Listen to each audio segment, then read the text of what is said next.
Mercedes maintain their 100% record around here, Toto. Great result as well for Valtteri today. Yeah, it's a great result. I'm really happy that we have maintained that 100% race win record here. And the race win for Valtteri was overdue since a long time. And today he drove a brilliant race. There was no mistake. Well managed in terms of the tires and well controlled at the end. He cruised to the finish line.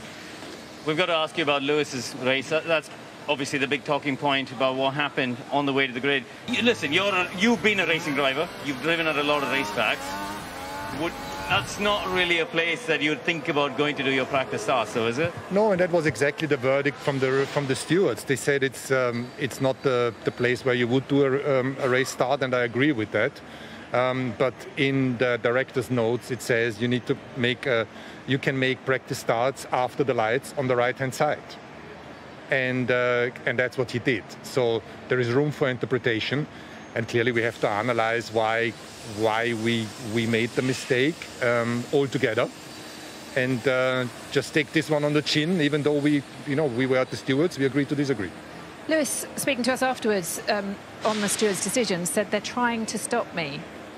As in the stewards are trying to stop him. I know your emotions are high after a race, but... I think Lewis has faced a lot of adversity in his life, and to all of us, the penalty seems a little harsh. Never before a pre-race or reconnaissance lap infringement, be it pit lane speeding, was penalized with an in-race penalty. So that's new.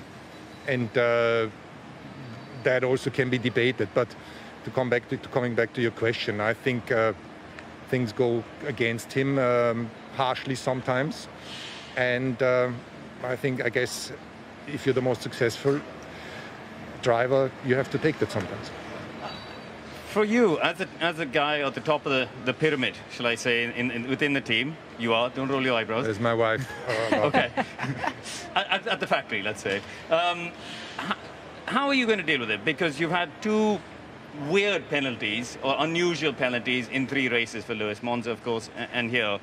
Do you now try and orchestrate a meeting between him, Ron Meadows, the team manager, you've got the race engineers, and saying, look, guys, we can't get tripped up. The only person who can lose this championship is ourselves. Yeah. Do we need to make sure we are 100%, maybe go through the rule book again, cover off all of these bases, make sure we don't get tripped up like this again?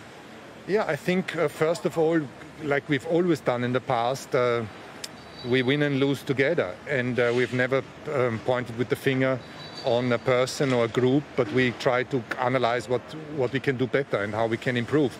And clearly we have 2 incidents now in Monza and here, where we could have probably have a better judgment, all of us together. And this is something that's going to make us better on the long term.